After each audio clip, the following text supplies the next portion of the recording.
Assemblywoman Verlena Reynolds-Jackson, Elizabeth Williams-Riley, Councilwoman Leticia Fraga, Caroline Clarke, and Joanne Parker. I'd also like to give a big shout out to Sam Bobilla,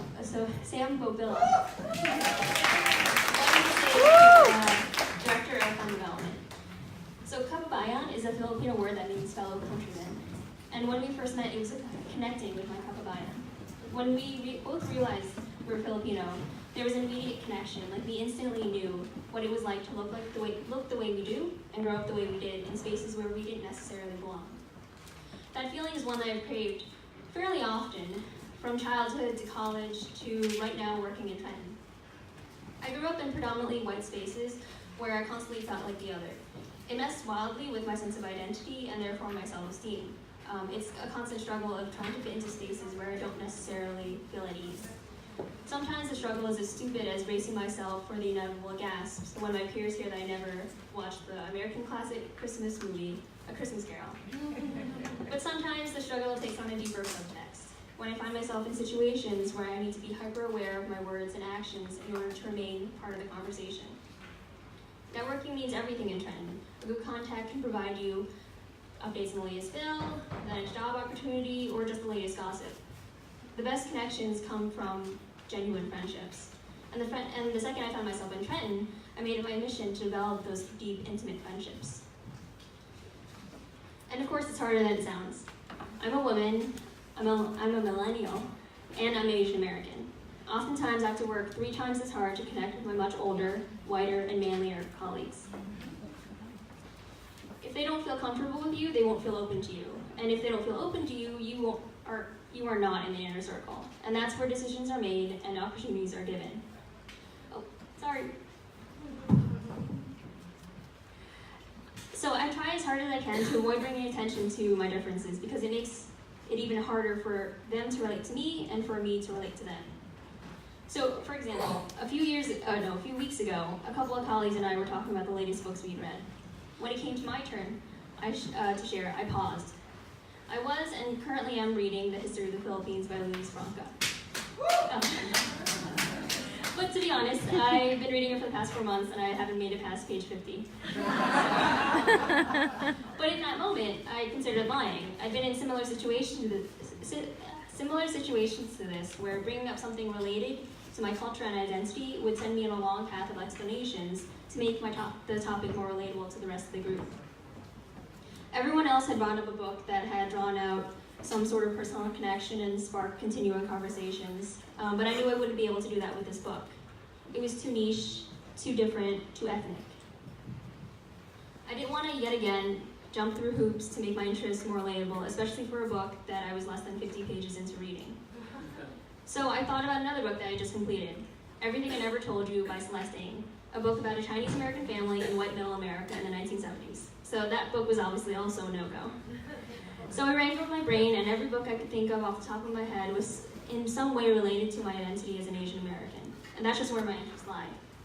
And in that moment, I felt angry at myself for being ashamed about my interests. I felt stupid for feeling embarrassed about the book I was reading, and then I felt even more stupid for even thinking about lying about something as simple as a book.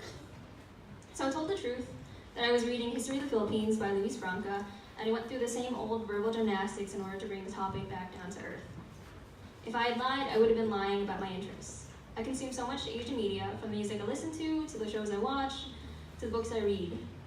This is so much part of my identity, part of the way I think, part of my way of life, and if I had lied, I would have been lying about myself.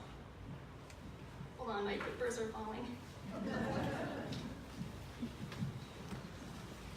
But I hate having to jump through these hoops so often and so much. It's a constant reminder of how different I am and how much I have to scrub myself of who I am in order to make those deep, genuine, important connections for my career. But even when I do my best to erase my differences, I can't change the way I look. Look at this pretty little Asian girl, an elderly, decrepit man who once commented at me during a work event. He didn't even say it to my face, he said it in passing under his breath.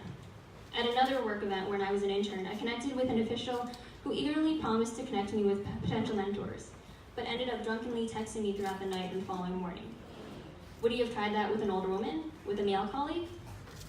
And most recently, I was taking a meeting with a company, and the second I walked through the door, their faces fell. I clearly wasn't who they were expecting, or what they were expecting.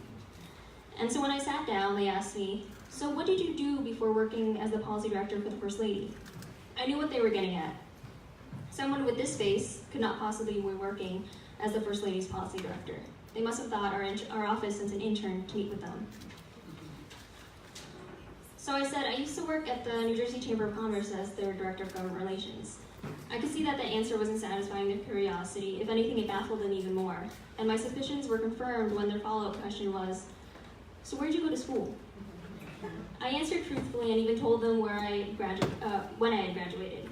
And after they had done the mental math to figure out my age, that's when we actually started the meeting. After the meeting, I shook their hands, and as I was leaving the room, one of them said something I'll never forget. It was nice to meet you, kiddo. As baffled as they were when I entered the room, that's as flabbergasted as I was when I left. In these situations in which older white men condescended, mistreated, and undervalued me, I wondered, should I have said something? Could I have said something? As a young Asian American woman still developing a career, I don't think I would have even had the courage to say something back. I can't change the way I look like, and I'm tired of covering up who I am just to seem more palatable. And honestly, this experience is so lonely. I've mentioned before that I've grown up in white spaces. I grew up in a predominantly white town, went to a school so white that I was always treated as a token Asian. I never felt comfortable in my own skin, so I made it a point to exist as a wallflower. When I graduated high school, I ended up going to a pretty white college, but it was at that college, the College of New Jersey. I still like it a lot.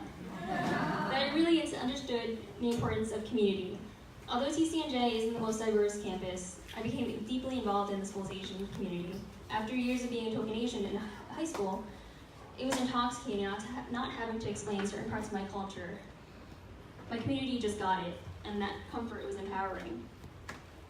I was the president of my school's Phil-Am club. I volunteered with several Phil-Am nonprofits across the country. 90% of my free time was spent with Phil-Am friends.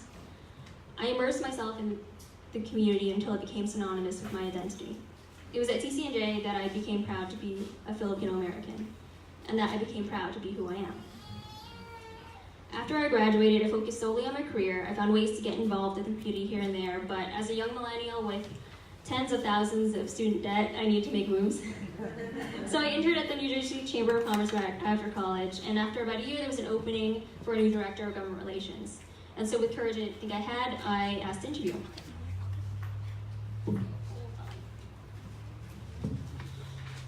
I will always thank Michael Ivinson, the executive vice president, for taking a chance on me and jumpstarting my career. But working in the business community as a young Asian American woman is hard. I was often the only woman, the only person of color, the only millennial in a sea of old white men. Sometimes these men would treat me as a daughter's friend. Sometimes these men wouldn't even spare a glance. I've attended many women's conferences during my time in Trenton, and the energy in the room full of ambitious, career-driven women can be incredible and thrilling. But I can't tell you how simultaneously jarring it is to look around and see no one else that looks like me. Rarely would I see a young person. Rarely would I see a person of color, let alone an Asian face. And it would be so frustrating to sit through these conferences and hear panelists talk about women's issues without looking at the even larger barriers to equality that women of color face. Yep. Yes, we need more women in the C-suite, but for women of color, it's not as simple as making sure to network with the right executives, or fluffing up your LinkedIn profile with the right text, or finding the right mentor. I mean, how are women of color supposed to find the right mentor if there aren't any people who look like us? How can I unpack these downright chilling interactions with older white men if I don't feel like the person I'm talking to would fully understand what I'm saying? I find myself internally screaming during these conferences, but I couldn't blame the event planners. How are they to know what a woman of color might feel listening to an all-white panel if there aren't any women of color there to tell them that? So there was obviously a gap in representation in this community, and I, desperate for some relief in this lonely industry, saw an opportunity. So 2 years ago, about 2 years into my time at Trenton, I teamed up with my friend Sabine Missy, the Vice President of Public Affairs at Capital Impact Group, and one of the only other minorities in Trenton. And together we created the Asian Women of Trenton Networking Group. So once a month we meet to gab about our respective companies, share job leads, words of wisdom, and lessons on how to navigate Trenton as a woman of color. Each member is encouraged to invite one other woman they think would add to the group's dynamic, and this has allowed us to grow the group intimately and intentionally. eventually allowing us to max over 30 members. We even have a Facebook page, so go search it up and give us a like. This group not only raised my profile because it allowed me to connect with some amazing women in Trenton, but it gave me the opportunity to share in those uncomfortable moments with a community that I knew would understand. If it weren't for that group, I don't know where I would be where I am today and who I am today.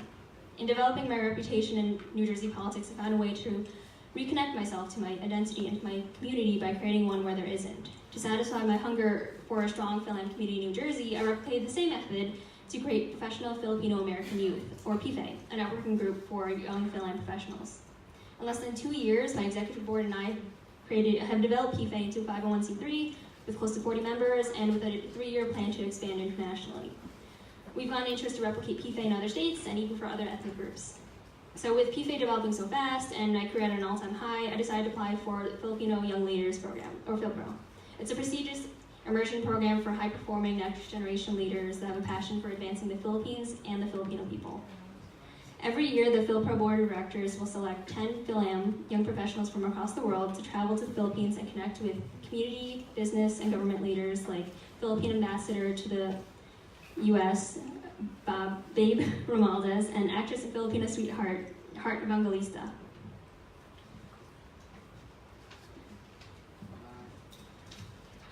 If politics has taught me anything, it's that I need to turn what makes me different into a strength. Never in my wildest dreams would I have imagined that I would be having dinner with the Ayala brothers, 2 of the richest, most prominent men in the Philippines. Nor would I have had a one-on-one conversation with the head of GMA Pinoy TV, a Filipino television network, on how to tackle the growing market of overseas Philam viewers. Never in my wildest dreams did I expect to be working as policy director for the First Lady of New Jersey. Never in my wildest dreams did I expect to be asked to speak to you all today about my experiences and myself. All this was made possible because I said enough was enough. The reality of working as a minority in American politics is that as long as I'm a minority, despite my successes, I will always need to play down my differences in order to find commonalities with my peers. I will always need to prove to myself and to others that I am worthy of being part of the discussion. But I am thrilled that forums like today are taking an open and honest look at the struggles that women of color face in white male-dominated spaces. We need to amplify these voices and highlight those who are making moves so that we can inspire the upcoming generation of young women of color. The loneliness I felt in these white spaces have empowered me to take control of how others see me. When I took that meeting a few weeks ago, the one where one of the men called me kiddo, as insulted as I was that he couldn't take my legitimacy at face value, it felt surprisingly good to have challenged his assumptions of what someone in my position could look like. I'm so grateful that each of you took the time to listen to me speak about my story and my journey. You are proof that I am worth listening to. Thank you.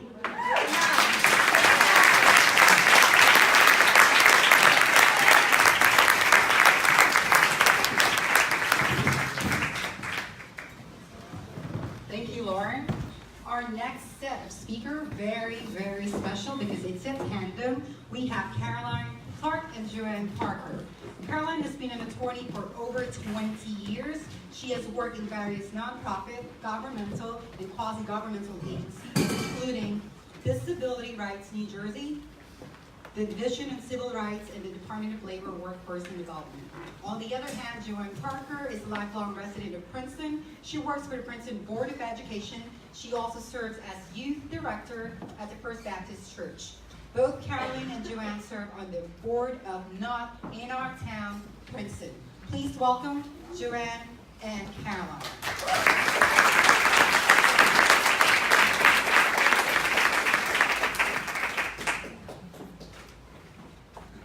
Thank you.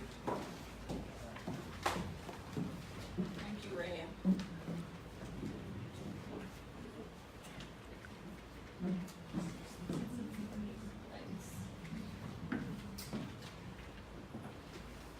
Good evening, YWCA. Good evening. I'm Caroline. I'm Joanne Parker. And we're from Not in Our Town. First, thank you all for inviting us here tonight and giving us an opportunity to share a little bit of what we do at Not in Our Town once a month, first Monday of the month. Come on out, support us. All right. So our topic tonight is building a safe, economic, secure future for women and girls. How do we build a safe and economic, secure future for girls? Well, if you think about it, to build anything, one has to start building from the bottom up. So if we want a safe and economic future and secure economic future for women and girls, we have to start building for the women and girls at the very bottom of the pyramid. That would be Black girls and Black women. Caroline, there's something's happening with the slides behind you.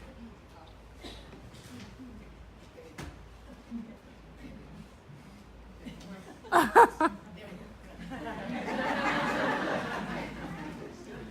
thought I had you already. So, for starters, it is not safe to be a Black girl anywhere in the world, and that includes right here in the United States. While Black communities understand how violence perpetrated against Black boys is connected to our collective movements for racial justice and change, we know the story of the horrific murder of Emmett Till. We know the story of Oscar Grant, of Trayvon Martin, of Eric Garner, of Freddie Gray, of Tamir Rice. And because we know these stories, we understand that we can readily use their deaths to illustrate racial injustices and consequently demand social changes. But what happens with less frequency are the discussions about the historical violence against Black girls. We don't readily draw on the story of the 4 little girls murdered in their Sunday school in Birmingham, Alabama in 1963. We certainly don't frequently use the story of Elizabeth Eckford as she was prevented by the Arkansas National Guard from entering her school in 1957. Or Ruby Bridges requiring federal marshals to escort her to her elementary school in 1960. Or the 276 girls that were kidnapped from their schools in Nigeria in 2014. We somehow don't readily connect these stories to broader movements of social justice in the same way we do the stories of the men and boys I mentioned before. And because of that, we erroneously think our daughters are safer than our sons. But let me be clear. Girlhood has never shielded against the brutality of white supremacy or male supremacy. So let's look a little bit at the vulnerabilities of Black girls in schools in America and around the world. Let's talk specifically about school discipline. More and more schools are becoming spaces for the marginalization and punishment for Black girls. According to the U.S. Department of Education data, Black girls are the only group of girls who are overrepresented among the entire continuum of discipline in schools. While girls of other racial backgrounds also experience exclusionary discipline and are overrepresented at different flashpoints along the continuum, Black girls are overrepresented along the entire continuum. Here's the sobering statistics. Black girls are 7 times more likely to be suspended than their white peers. And they're 3 times more likely to be referred to the juvenile court than their white or Latinx peers. What's more, Black girls experience age compression starting at age 5. A study by Georgetown Center on Poverty explained that Black girls' experiences are seen as more adult-like than their white peers.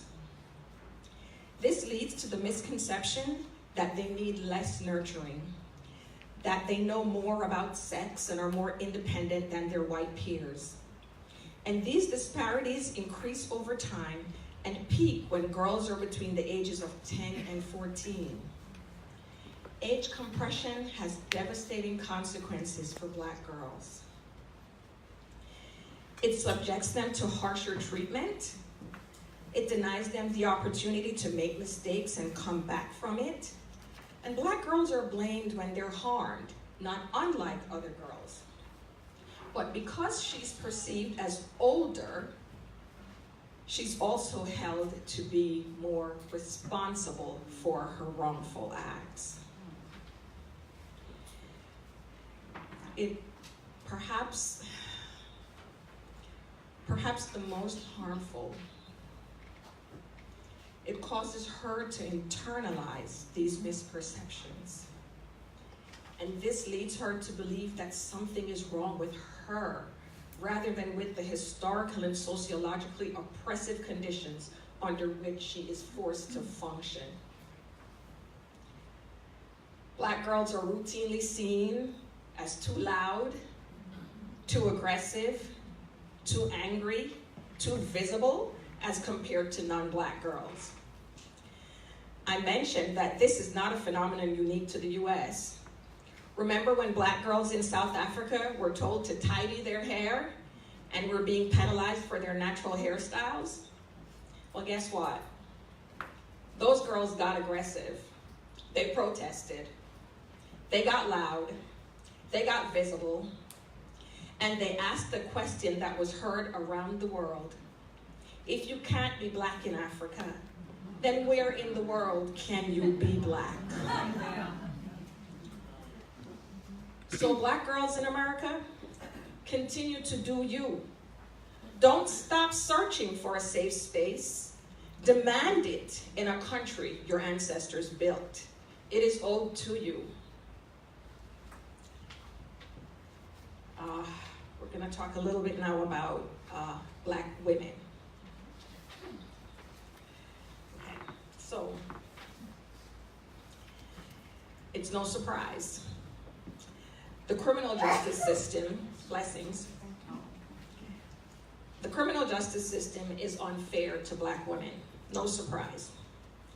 According to the Sentencing Project, the number of women in prisons is increasing at nearly double the rate of men. These women are disproportionately Black women, according to statistics from the Department of Justice. The rate of incarceration is almost twice as high for Black versus white women. And let me correct myself. It's more than twice as high for Black women than versus white women. It's 113 per 100,000 Black women, as compared to 51 per 100,000 for white women. So given that nearly 60% of these women are mothers who are caring for minor children before their sentencing, the jailing of Black women has a devastating effect on Black children and communities. Now consider this. Decades of research show that the overwhelming majority of incarcerated women are survivors of domestic abuse, sexual violence, childhood trauma, poverty, and broken foster care systems.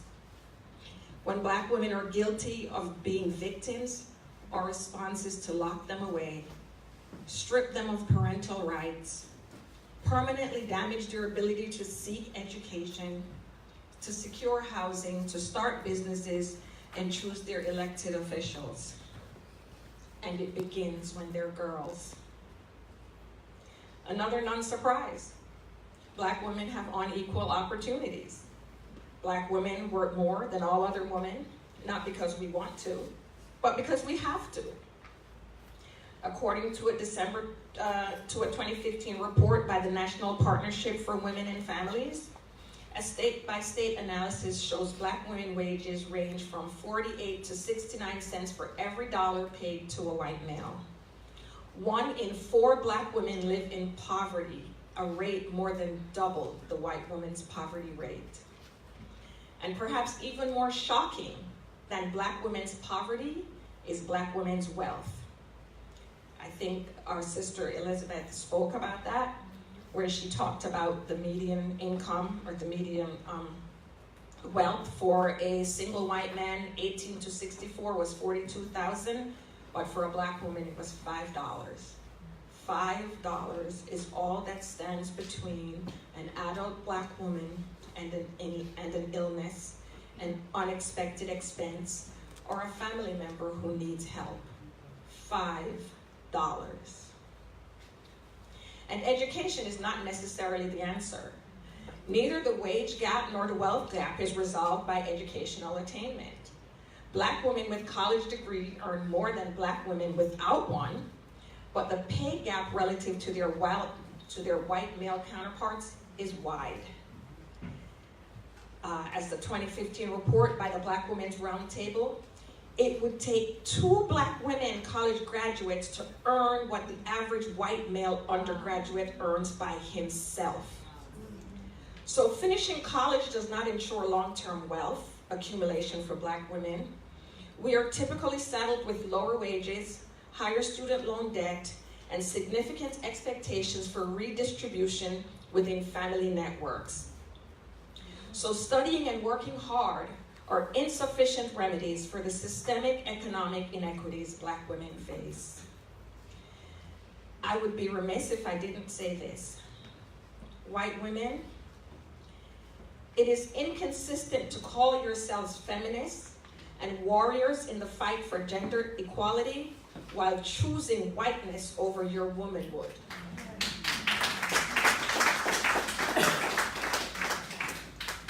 You cannot fight for equality, equal pay, and parity only for white women when those disparities are far worse for women of color. You cannot stand by while Bette Midler says women are the N-word of the world and you don't call it out for what it is. It is racist. Racism and sexism are different strands of the same DNA. So please start showing up for issues affecting brown and black women. Support brown and black businesses. Support black women by connecting them to networks and resources they have historically been excluded from. Be true to the struggle for gender equality, but be intentional. Otherwise, you will end up reinforcing the racist status quo.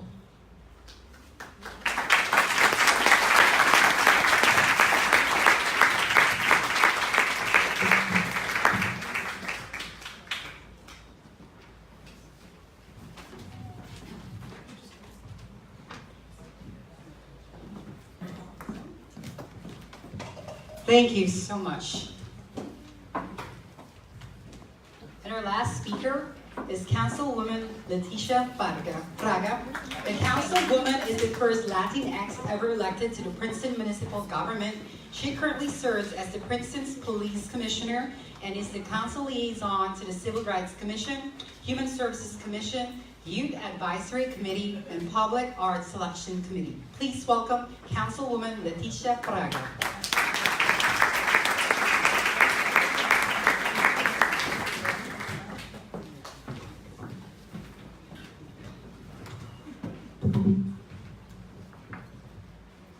I came so well prepared, and now I can't find it.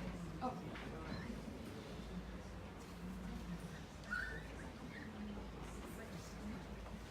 Good thing I brought my backup notes. Yes, that's not the video. That's it. Yeah, good thing I brought my backup notes because now my iPad's not working. I thought I was going to be so graceful and being able to speak. Oh, technology. Technology. I'm actually going to stand a little bit off to the side because, as I've been told, I'm fun-sized, so I might disappear behind the podium. And can you show me how I advance the slides when I'm ready to? Okay, I don't need to yet, but thank you. So before I begin my talk on the topic of empowering our most vulnerable through policy change, I want to first give you a little bit of background into some what I consider pivotal moments in my life that I feel have shaped my perspectives. So when I was 12 years old, my family immigrated from Mexico to Washington State. In this picture, I'm with a few of my siblings. I believe I was 14 at the time. And generally speaking, life was pretty good. At that age, my perspective was very limited. And what I considered to be bothersome and unfair issues that were to me then very important seem insignificant now. I have 4 sisters and 3 brothers, and I thought it was so unfair that as girls, we had a lot more responsibilities than the boys did, yet they had more freedoms. The girls were responsible for cooking, for cleaning, for doing the laundry, and also help take care of the little ones. The boys, their responsibility was to take turns taking out the garbage. That was it. And I complained a lot. I complained so much that one day my twin sister, she's actually wearing those plaid pants that I understand are back in style. Yes, they are. So she one day just turned to me and said, "So, what are you going to do about it?" I think I was speechless when she said that, but not for very long. So solutions to those type of issues came easy for me back then. When I had my own family, I told my children from the very beginning that ours was going to be an equal opportunity household. So the same, and I thought it was beneficial to them that they would learn to have the same responsibilities and also the same privileges, because it would benefit them in the end when they became adults. However, issues became more complicated with time. But with time, I also learned that I could do something about it beyond what I could control in my own household. I want to share with you what I consider my roadmap that made it possible for me to be able to now make a difference, including those individuals who influenced me and work and life experiences that shaped me. So starting with the individuals, my family that instilled in me the values of hard work and the importance of helping others. My mentors who really provided a lot of guidance for me. My role models, those were the individuals who I admired and who I wanted to be. And I actually, looking out through this room, I see a lot of them, all pretty much at every table, you, back there. No, I see, and even just hearing some of you speak today, I just aspire to be like you. As far as my work and life experiences, I have worked for a public defender's office. I worked as an investigator and a paralegal. Talk about learning different perspectives. I worked for the county's Office of Civil Rights Enforcement as an investigator and a mediator. I have also very proud of my work as a community volunteer, as an activist, which actually somebody once called me that as if it was a bad word, as if they were insulting me, but I wear that badge with pride, that title with pride. And now, standing before you as an elected official.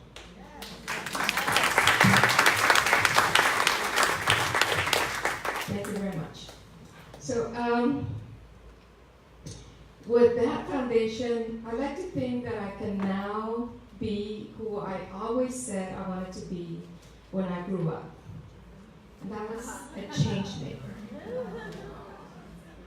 Through small acts that for me were personally rewarding, to my work on changing policies that I believe would have the potential of having a long-lasting impact for those that could benefit from such policies.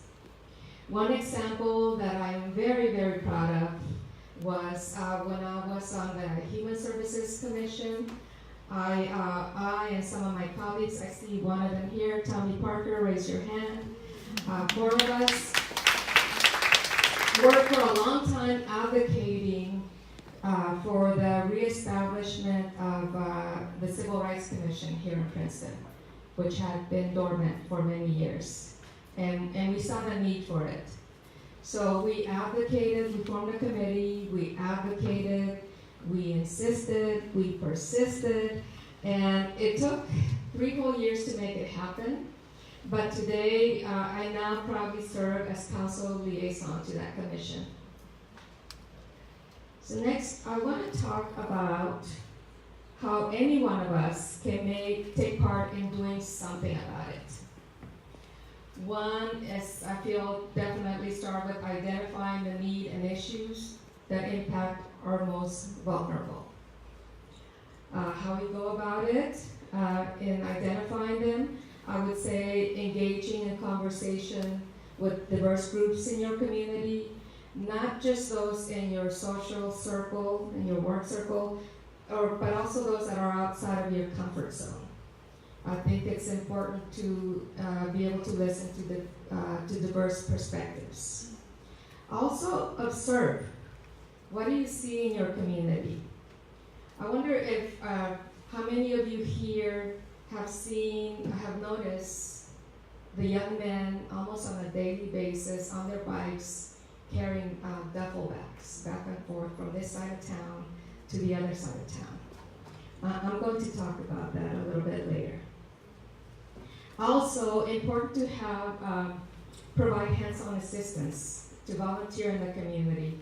And looking out, I'm pretty confident that pretty much everyone here is doing that already. Also, don't just assume to know what is most needed and what we need to do to best make a difference in a meaningful way. Very often we think, for example, there's food insecurity, and that we're going to have a drive to provide food. There's different cultures that may have different needs, so we need to be very conscious and sensitive to that. Not just assume that we know what is best. There's more that I could say, but I don't want to run out of my time. Another issue that I want to use an example of policy change that we can do to make a difference in our community. It came to our attention when I was on the Human Services Commission that there were individuals, service workers working on our community who were constantly being robbed of their wages, who were working in restaurants and not being paid the overtime that they were owed, but very often not being paid at all. I heard from individuals who were told, the pay schedule, you'll get paid next month, and being made to work those hours and then being let go before that time and not being paid.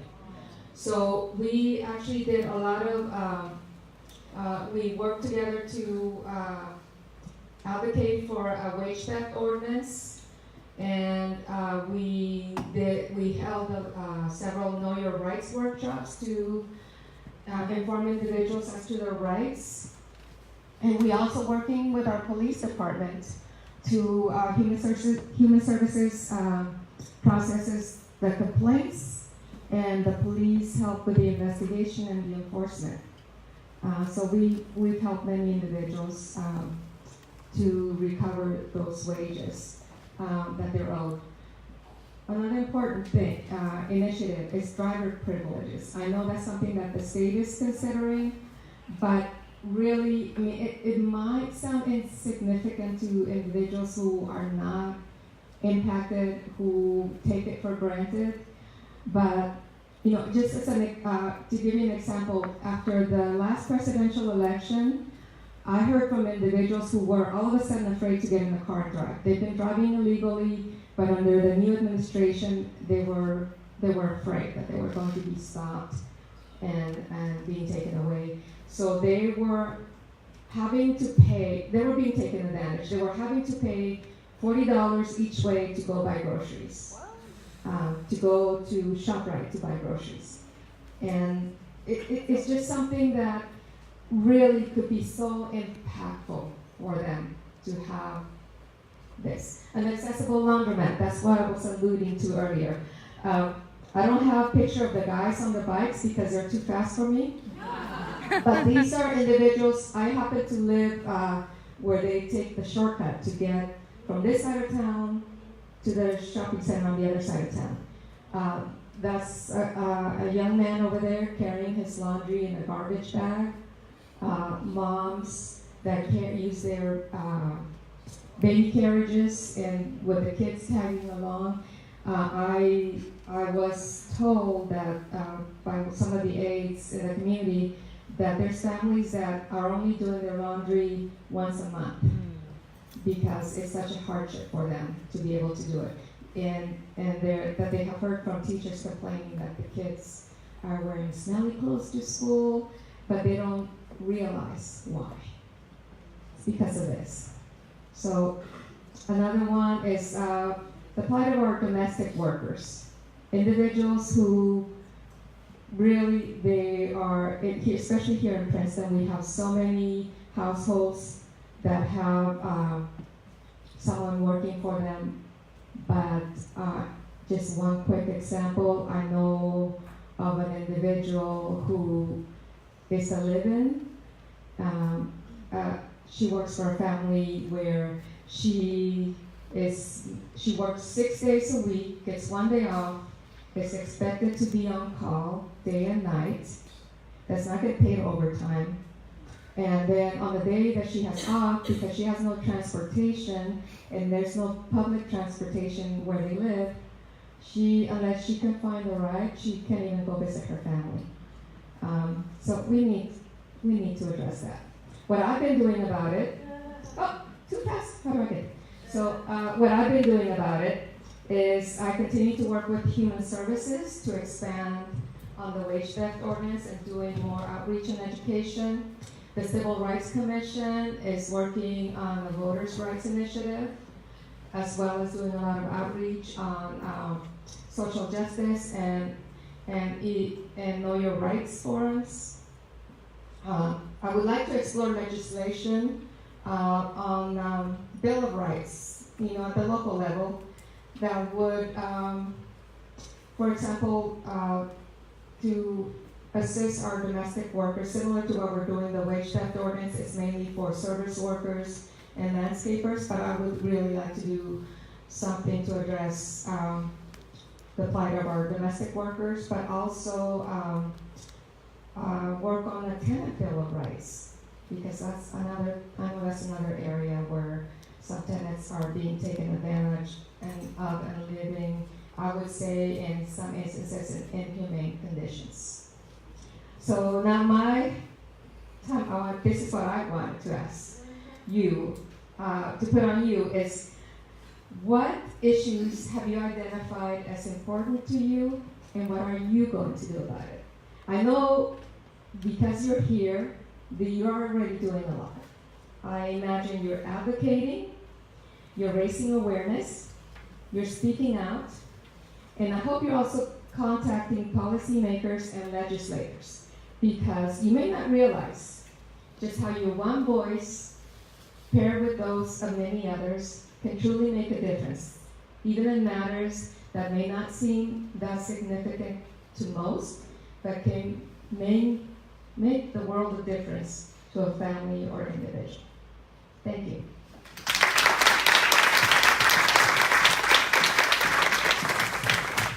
Thank you so much, Councilwoman. So I'm opening the floor now for questions for our last 3 sets of speakers, from Lauren to Councilwoman and to our attendant, Carolyn. And yes, any questions? We'll have the mic for you.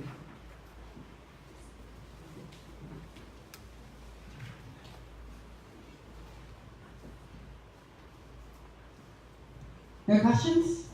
Great. So what we're going to do is I'm going to go